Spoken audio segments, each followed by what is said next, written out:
me, Lucy Parsons. Welcome to today's show. Today I'm going to be talking about something that's very personal for me, and it's also quite a vulnerable thing for me to share so publicly. It's something that I haven't talked about really at all with my family, but I think it's important because I see it happening and coming up for so many of my clients.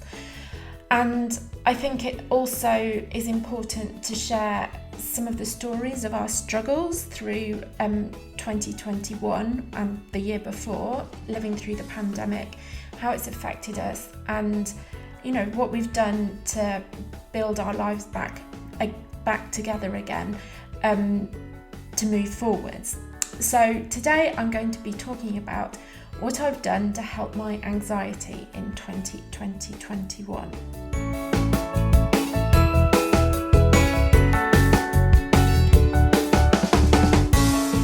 Many of my clients tell me how calm and soothing I am, so it might be a surprise to you to know that I've been struggling with anxiety since spring 2018. I've done various things over the last 3 years to tackle the anxiety, but I've made bigger strides in 2021 than previously. After a member of the Extraordinaries Club asked me to share more details, because I was talking about some of the things I'd learned and experienced on one of our coaching calls, I thought I'd be brave, put my vulnerabilities to one side and share what I've done this year in the hope that it might help you too. So let's wind back the clock a bit and talk about how my anxiety started. It was one hot day in 2018 when I first thought to myself that what I was feeling was anxiety.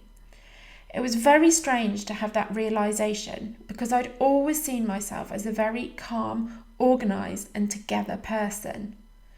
The thing that brought on that episode of anxiety was the GDPR laws that came into force in May 2018. That year I had made big plans for my business, and suddenly, with a month to go before GDPR became law, I became aware of it and that it was going to have a massive impact on my business. If you don't know what GDPR is, it stands for the General Data Protection Regulation. It was a law brought in to protect individuals' personal data. As a business owner, I hold lots of personal data, and while I always did my best to treat everyone's data with respect, this new law threatened the whole foundation I'd built my business on for the last 3 years. But it wasn't just the new law. Over the previous 3 years, I'd worked really hard to do all the things. So I was trying to grow and develop my business, be a present and supportive mum to my 2 young children, keep fit and healthy, look after the house and garden, and be a good wife and daughter. Basically, I'd got myself caught in the perfectionist trap of a contemporary working mother. I was stressing myself out trying to be great at absolutely everything without the support I really needed. This had caused chronic headaches and migraines, as well as chronic muscle pain and tightness all down the right-hand side of my body. GDPR was basically the straw that broke the camel's back and tipped me over into anxiety. And in February 2019, I was then diagnosed with chronic fatigue syndrome. I wasn't in a great way.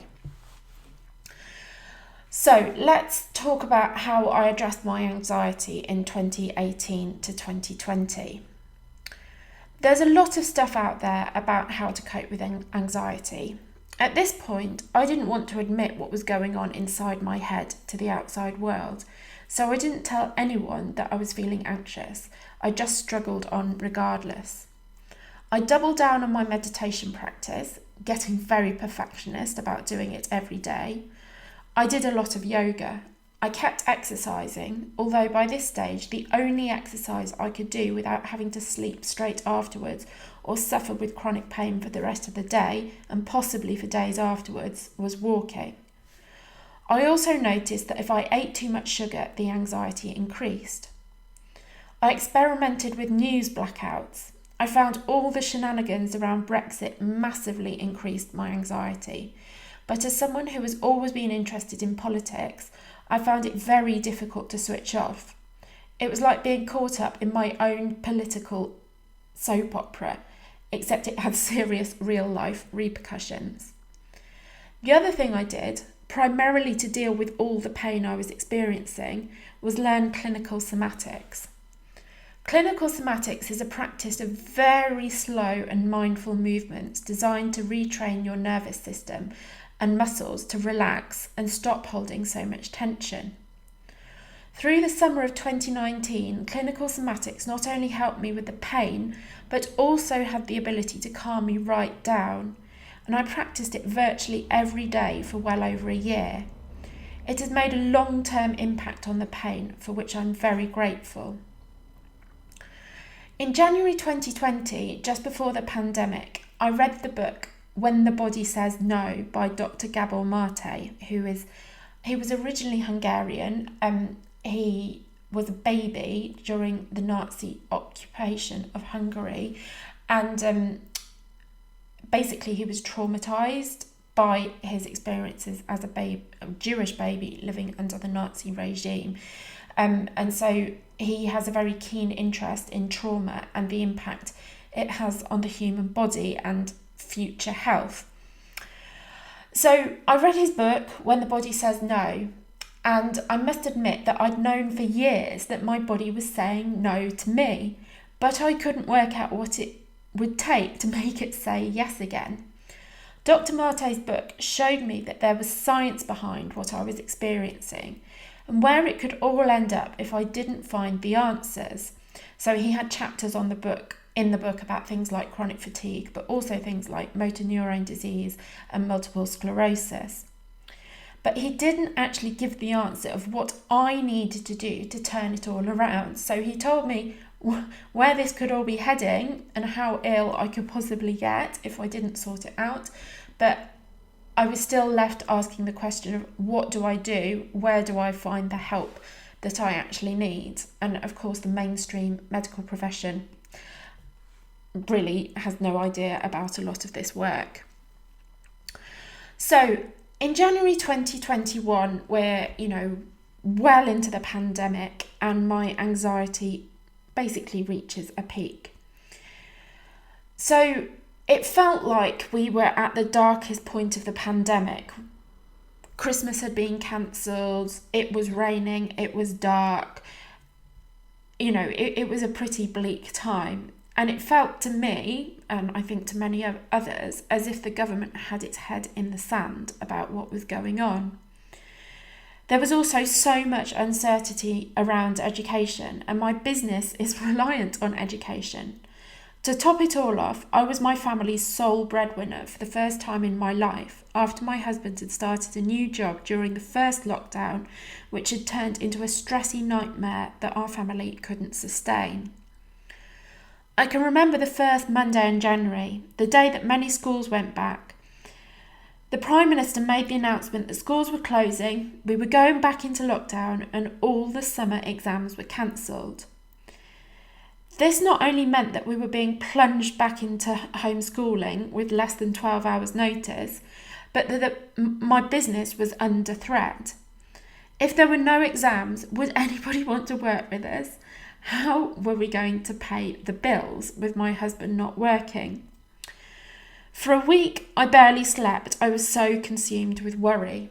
I remember one night I had managed to get to sleep but woke up at 1 a.m. with the worst migraine ever and anxiety raging through my body. It took me 5 hours to calm myself down enough to go back to sleep. It was at this point that I finally phoned the doctor and asked for help. So let's now talk about what I've done to actually help my anxiety in 2021 and turn myself around from that low point. So the first thing is medication. The doctor suggested a very low dose of medication to help me deal with the anxiety.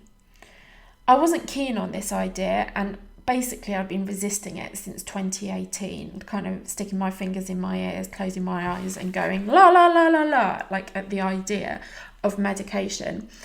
But it felt at this point that there was no other option if I was going to keep functioning and do what I could to save the business serve the community around my business, the parents and the students who are my clients and customers, but also all the people who listen to this podcast, read my blogs, read my newsletters, and follow me on social media. They all needed support and leadership in such uncertain times. And, it was really up to me to step up and give them what they needed, what was so lacking from schools and the government and everybody else. And I also really, really badly needed to keep money coming through the door. For me, though, I never viewed medication as a long-term option. It was kind of a stopgap to try and support me while I found longer-term solutions. So the next thing I did was started looking at improving my nervous system function. Now, I won't go into the details of how I discovered all this work, but during the spring, I found the work of Irene Lyon, who is a Canadian nervous system expert who has a course, an online course called the 21-Day Nervous System Tune-Up. Irene teaches people how the nervous system works, so you really understand what's going on inside your own body. And she also teaches exercises to help you re-regulate your nervous system. I found Irene's teaching revelatory. All over the internet, I've heard people going on for years about the sympathetic and parasympathetic nervous systems.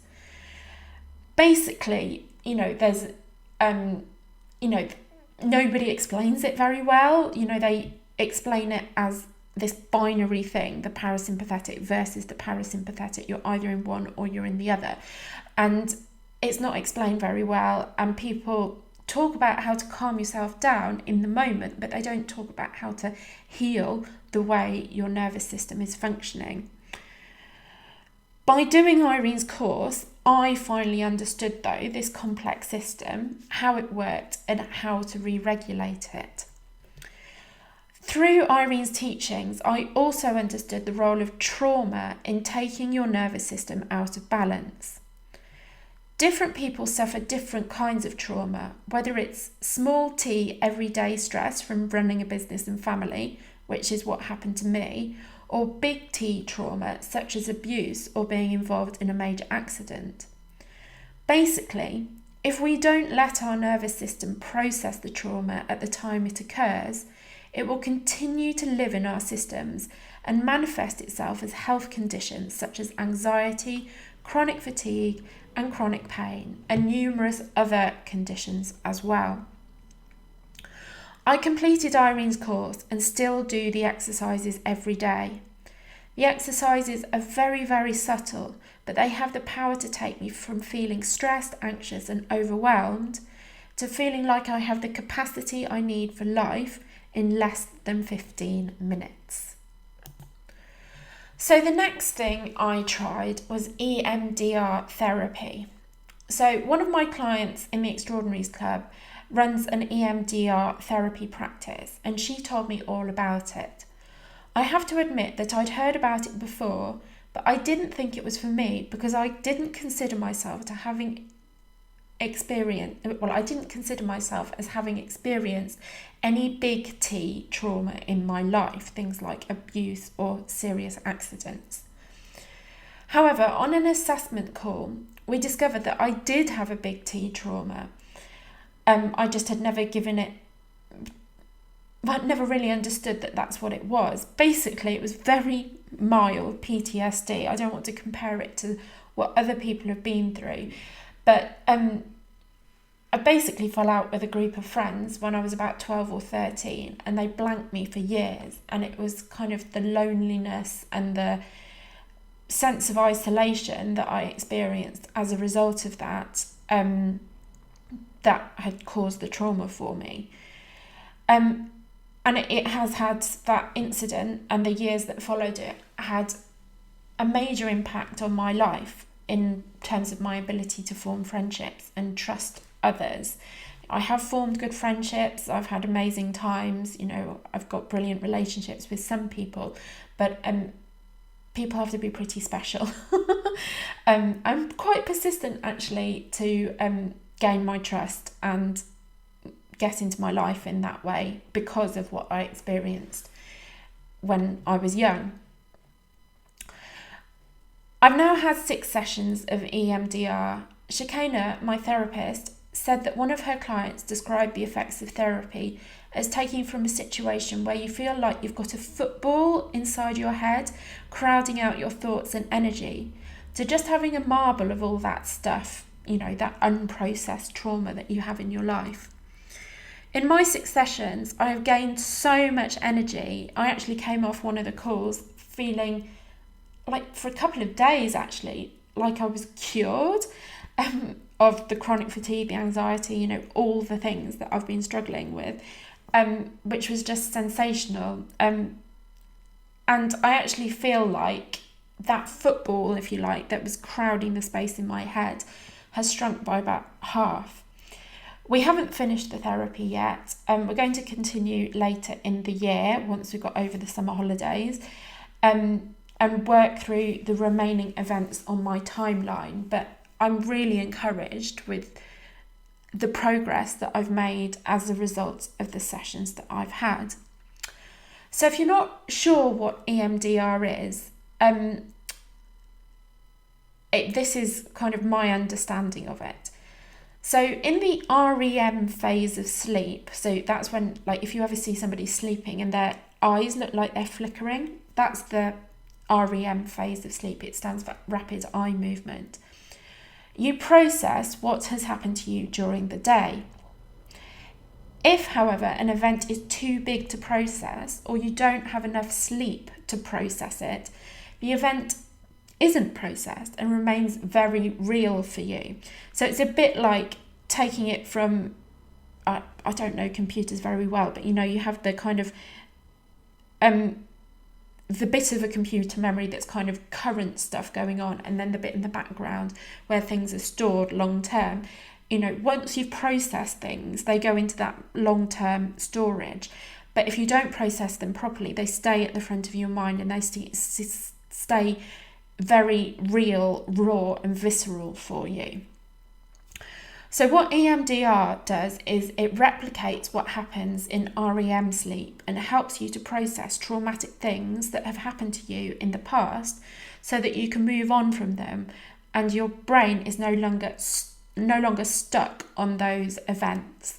And, from my experience of it, you can process something in an hour-long session and it's like something that's been bothering you possibly for decades is tucked away neatly at the back of your mind, and it no longer has the ability to make you feel in such a kind of emotive way. It's just a memory. It's kind of a black and white memory rather than a full colour memory.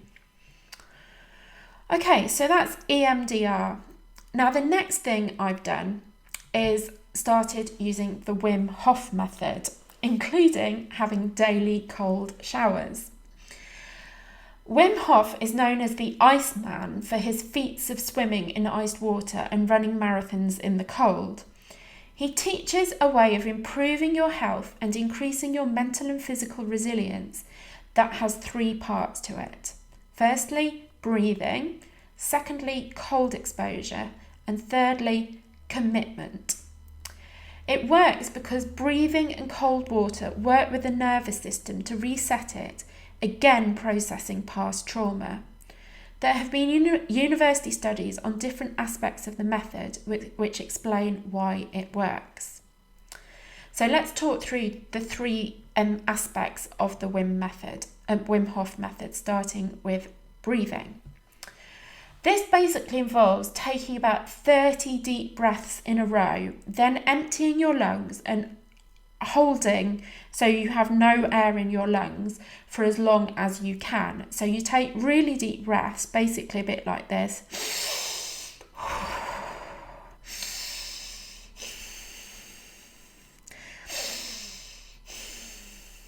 That wasn't really a very good demonstration, but I hope you can hear like the depth of the breathing that I was doing. And then once you've done that, you completely empty your lungs and stay like that for as long as possible.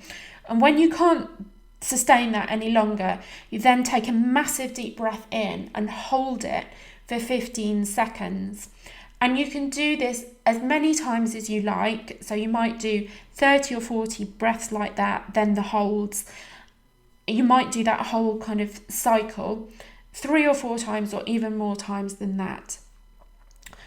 When you finish your set of rounds, you feel all buzzy and high. People say it's like a natural high, but me being such a good girl, I wouldn't know about such things. People who have followed the method have reputedly cured all sorts of illnesses such as chronic fatigue, fibromyalgia, depression, anxiety, and rheumatoid arthritis. Basically, all the things that Irene Lyon's work on the nervous system addresses too. And I'm in a couple of Wim Hof Facebook groups, and I just saw a post today, the day that I'm recording this, from someone who'd done some rounds of the breathing, and it had created this kind of emotional release in her about some traumatic event that had happened when she was a small child, that she'd kind of been too scared to tackle through talking therapies or anything like that. And doing the breathing, she just ended up in tears, and it was like she let all that emotion out, and it was almost like she'd processed that. And I've had a couple of, I haven't had a major release like that, but there's been a couple of times when my body's been shaking quite majorly as a result of doing the breathing. And from my understanding of how the body processes trauma, one of the ways that the body can process trauma, stored trauma, is by shaking. So it does seem to me that there is something about this breathing that releases that stored stress and trauma in your body, because it tunes into or accesses the autonomic nervous system. Okay, the second pillar of the Wim Hof method is cold exposure. For me, this has been mainly about having cold showers. And I've worked up from at Easter having 30 seconds under cold water after a hot shower to now every day just only showering in cold water. I might use a bit of hot if I'm washing my hair, but the rest of the time it's cold water. And I can now happily sit in an ice bath for at least 10 minutes. And I do that usually about once a week. And it makes me feel amazing. It's really amazing how it kind of makes you feel alive, just this exposure to cold water. And I've seen, again, from the Wim Hof method Facebook groups, the impact that it's had on other people who've had seriously traumatic events happen in their lives, and they've ended up with long-term conditions like chronic fatigue, and it has completely turned their lives around in just a few short weeks. So now I have a cold bath or cold shower every day, mainly cold showers. If I've got time, I have a bath. But when at half term we went on holiday to Derbyshire, I did quite a lot of wild swimming in the rivers there, which was just so lovely. It's one of Wim Hof's big things is being in nature and the soothing effects of nature, and he really encourages you to spend time in nature. So to be able to, take a dip in a river with the trees around you. I remember one day I was sitting in a river in Derbyshire, and I saw a dipper, which is quite a rare bird, but it was just across the river from me, and it was just getting about its own business. And it was really quite magical, and I really wish that I could do that every day. Okay, the third and final part of the Wim Hof method is commitment. And this is really about your belief in yourself. So from being able to hold your breath for long periods of time, the longest I've managed is 2 minutes and 4 seconds, but many others achieve much longer times than that. But 2 minutes and 4 seconds for me is pretty incredible to be able to hold your breath. And also your ability to stay in the cold, like doing these things that are not normal, increases your belief and your mental toughness, basically. And yeah, I think it's amazing how you can go from, barely being able to put your hand under a cold shower to, being able to stand under there happily for 10 minutes and actually feel invigorated by the experience. So that's the Wim Hof method. And if you want to find out more about it, I suggest you look at their website. I've put a link to that in today's show notes.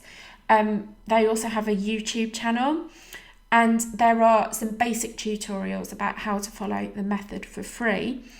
If you want to take it further, you can buy the app, which is about £35 and has a bit more instruction and some more of the exercises and things on it, or the online course. I signed up for the fundamentals course when they had a special offer on it earlier in the year. Okay, the last set of things I want to talk about is the little things that I've done, which all add up to having a big impact on me. These are things that I have done in 2021 or continued to do them from previous years, which I'm sure have helped my recovery and definitely helped me manage day to day. There's probably other things that I do as well, which I've just forgotten about because they're just so automatic for me now. But these are the things that spring to mind. So every day I go for a walk outside, no matter the weather. And all through the lockdowns, this was something that I really emphasised with the students in the Extraordinaries Club, that it was just so important to get out of the house and particularly into fresh air. And I think this was beaten into me, not literally, but you know what I mean, by my dad, who was a farmer, and his kind of solution to every problem in life is to get outside, or as he said, stop grumbling, girl, get outside. It'll make you feel better. That's basically his tagline. Okay, the next thing is consciously giving myself the time and space to feel what my body needs to feel, rather than crushing my feelings and just trying to crash on with life. So I think for most of my life, I've tried to follow the philosophy of the British stiff upper lip. And no matter what I was thinking or feeling, I just felt like I had to just keep going and crush everything down, ignore whatever was happening and just keep going.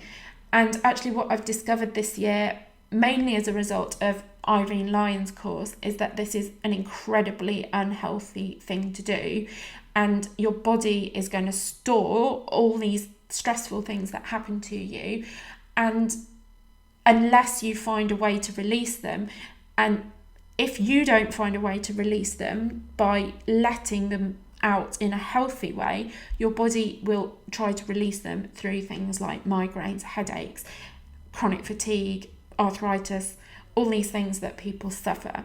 So this has been really important, like just giving myself permission to have the time and space to feel what I'm feeling and let it kind of work through my system. So I've had a big drive on eating well, cutting down on sugar. I do love my cake, but sometimes you've got to cut it out. And, really cutting out processed foods, factory made foods, and eating as close to nature as possible. I've also been taking a probiotic and a vitamin D supplement every day. I don't know how much that helps with anxiety, but it was recommended to me by a nutritionist, and it's definitely helped me through the pandemic and helped some digestive issues. Another thing I've done is pretty much stop listening to Radio 4, particularly the Today programme, because it's just too darn depressing. We used to have a radio in the bedroom and listen to it as the first thing we did in the mornings, but we no longer have a radio in the bedroom, and I'm more likely to listen to an inspiring podcast in the morning rather than listen to whatever doom and gloom Radio 4 has got to share with us. Another big thing that I've done, and this has actually been quite a few years now, but I think I've allowed it even more this year, is allowing silence into my life. And again, through studying Irene Lyon's work, I've learnt, and I think also listening to Dr. Chatterjee's podcast, it's called Feel Better, Live More. It's this, I realised it in myself first that I just didn't want the noise. I wanted silence, and I wanted time and space to process my thoughts. So the first thing I did was stop listening to things when I was walking. And I actually find walking one of the most kind of creative times in terms of being able to come up with ideas and solve problems and that kind of thing. And that wasn't happening when I was just filling my head with more information. So that's become a really important thing. But what I've understood from Irene and Dr. Chatterjee is that as humans, we haven't evolved to have constant noise, input and stimulation every second of the day. But that's where we are as a society now, with our, incredibly clever smartphones that have podcasts and YouTube and any other number of distractions that you might want to have in your pocket with you. And basically having all that noise and input and stimulation is making many of us sick. So having silence in my life and just really listening to what my body and mind needs moment to moment, and understanding when silence is what it wants and responding to that has been really important for me. The next thing might really surprise you, but I have actually dropped meditation from my routine. So I meditated pretty much every day for nearly 6 years, but I realised as I started doing the work of Irene Lyon that it wasn't getting me results. It had the ability to calm me down, but it wasn't healing me. And I'd realised this before I actually came across an article that Irene wrote about why meditation isn't the answer to the mental health and wellness kind of issues that we're seeing in society right now. And I've linked to that article because it in the show notes today if you're interested to read it, because it's her argument is too sophisticated and good for me to kind of butcher just by trying to explain it really quickly here. Another thing that's really important to me is hugs. Often in Extraordinaries Club parents coaching calls, we talk about the importance of hugs, but they have been proven scientifically to help reduce people's stress levels. And, I just love hugs and cuddles with the people nearest and dearest to me. So I make sure I get plenty of them every day.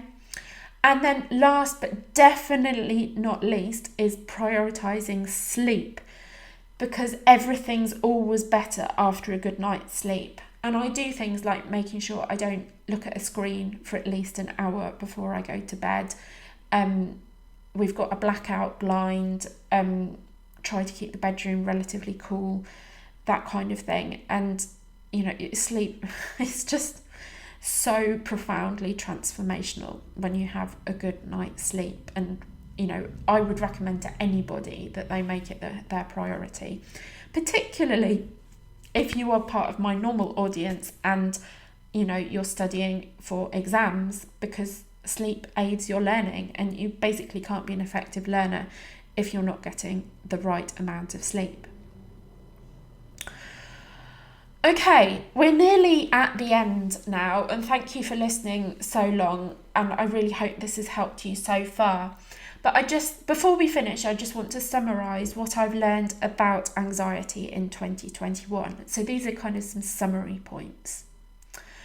So number 1, you feel anxiety when your nervous system has become dysregulated because the trauma you've experienced in life hasn't been processed properly. Many other health conditions are also caused when you don't process your trauma. We have all experienced trauma, even if you think you've lived a relatively blessed and easy life. I thought that I didn't deserve to label what I've experienced in my life as trauma because I've been so lucky and privileged. but I now know that every human has experienced trauma, and I'm as entitled to heal it as the next person. So the next thing is that there are many ways of processing trauma, but the simplest is pausing and just feeling the physical feeling of that trauma, that stress, that anxiety in your body, rather than just being caught up in your anxious thoughts. So if you sit with the physical feeling of anxiety and just observe the feeling, don't think, feel, because I think so much of anxiety is fueled by thought as well. It's like fuel on the flames of anxiety, thinking and letting those thoughts go round and round in your head over and over again. But if we go out of our thinking brain and go into our feeling body and feel that anxiety, and if you can just feel with it and feel it, notice it, sit with it, it will dissipate. And this is something that I do every day now, and it's amazing how the stress can just pass through your body, it's processed through, and then you are free and you feel better to carry on with your life. So the next thing I've learned is that medication can help you while you find more fundamental solutions to your anxiety. Next thing is you don't have to live with anxiety, but you do have to be patient while you work with your nervous system to re-regulate it and process old trauma. Finally, anxiety won't go away of its own accord. You have to dedicate time to process it, but it's the best time investment you'll ever make. Now, it occurred to me that you might want to know, I've done all these things, but what I haven't done is talking therapy or counselling. And that was quite a conscious decision. I did start to explore it early in the year, but there was something in me that said, this isn't what I want, this isn't what I need. And I think what that for me is about is knowing that I'm a very cerebral person, and all these thoughts I have going round and round and round in my head, I didn't really need to talk about them because that would just be repeating them all over again. I needed to process them. And I think that was just an instinct that I had. And at the time, I don't think I could have fully articulated it when I kind of made the decision to go down a different route. But I just had this instinct that talking wasn't the thing for me. And I feel like that the work that I've done, and particularly the understanding I've gained from Irene Lyon, has vindicated that instinct that I had. And yeah, if there's one thing that I've learned in life, always follow your instincts, because it's like this, ancient wisdom inside you. That's what instincts are, to help you to know what's right without having to analyse and think. And I think, I think that thinking and analysis and being all kind of analytical about things in our lives is actually, we do that far too much in society. We've taken that far too far. And actually we do need to get back to feeling the feels and, going with the instincts and, listening to your gut and all that kind of thing, because there is so much wisdom there. Okay, I hope today's episode has helped you. I know that many young people, as well as parents, who listen to what I have to say about education and how to succeed in GCSE and A-level exams, have suffered from mental health issues both during and before the pandemic. I really, really hope that what I've had to say today will help you to find a happier path forward in life. There's one last thing, a couple of things actually I want to say before I finish off. The first is on learning differences, trauma, and the education system. One thing that I've become particularly conscious of as I've done this work in 2021 is how much trauma students with learning differences experience in the education system. So as I prepared this episode, I came across 3 clients within the space of about 24 hours with children who have various different types of learning difference. All of them have experienced both big and small traumas on a regular basis throughout their education because their learning needs have not been served either by the individual teachers or their schools as a whole. I have to admit that learning differences have never been one of my key interests in the world of education. There are people for whom that is their expertise and speciality. Mine is different. But I have to say that it makes my heart break seeing these young people who are trying so hard but are being systematically traumatised on an everyday basis by the education system. I wasn't taught anything about how to teach or support students with learning differences during my teacher training. But I think in order to give all our young people a better start in life, learning differences need to be made mainstream, and all teachers need to see supporting neurodiverse students as part of their core responsibilities. I think there's still a lot of teachers who see it as an add-on to the core job of teaching the majority, but that just leads to these everyday traumas that neurodiverse students are suffering. The other thing that I wanted to say before I finish off is about trauma, mental health and our medical system in the UK. I can't speak for the rest of the world. All I can speak for is what I've seen in the UK. And the thing that I want everyone to know and seems to be missing from the mainstream conversation about mental health, and certainly missing from the understanding of all the medics I've been in contact with, is the critical role of trauma in causing anxiety and so many other health conditions. This needs to be part of all medical training and probably part of mainstream education for all young people, so that every human has access to the tools and understanding to regulate their own nervous system. If you want this education, the best place I currently know that you can get it is from Irene Lyon, and particularly her YouTube channel if you're looking for free stuff, or her 21-day nervous system tune-up online course if you're really serious about solving your mental and physical health issues. But I so strongly believe that, I've had so many experiences with doctors where I've just gone into the surgery and all they've wanted to do is give me a pill. And those pills, medication, unless you've got some serious chemical imbalance within your body, are just a sticking plaster over the problem. Actually understanding how our nervous system works and how to heal it is the long-term solution, not just for ourselves, but for our children and our children's children, because trauma is handed down from generation to generation to generation.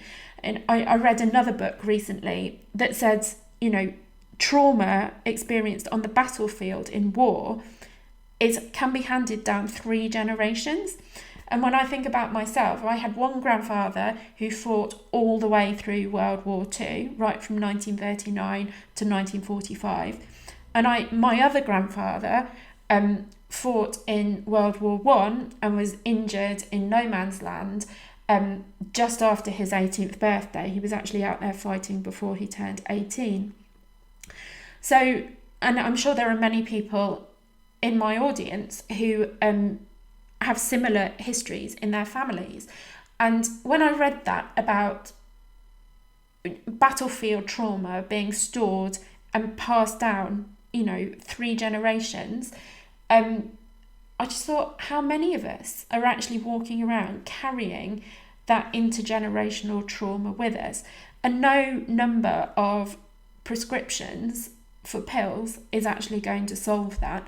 It's working with our nervous systems at a really deep level that is going to release that and stop us from continuing to pass traumas down to our own children. So this has been quite deep, and it's really kind of scratched the surface of the science and the knowledge that is out there about the nervous system and how to access it on a deep level and how to heal.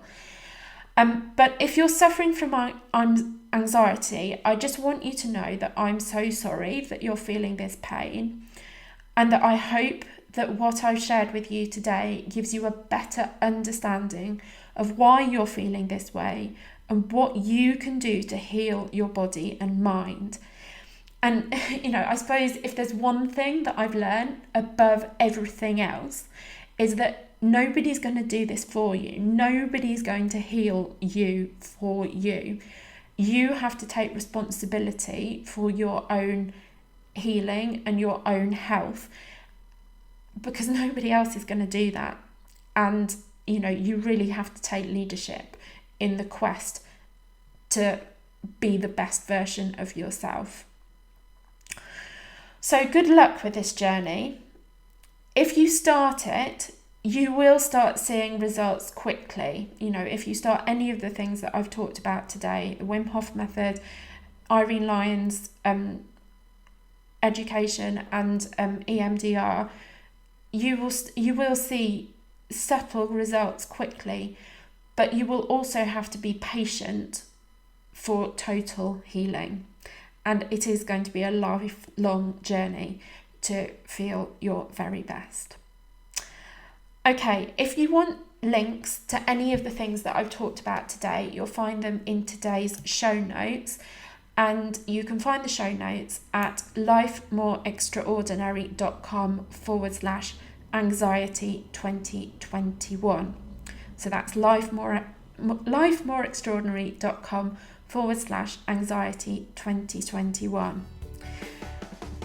And if this has helped you, please share it with somebody else who you think needs to hear what I've said today, because I think the more people that understand this deep nervous system stuff, the better place the world is going to be. Thank you so much for listening. Have a wonderful day, and goodbye.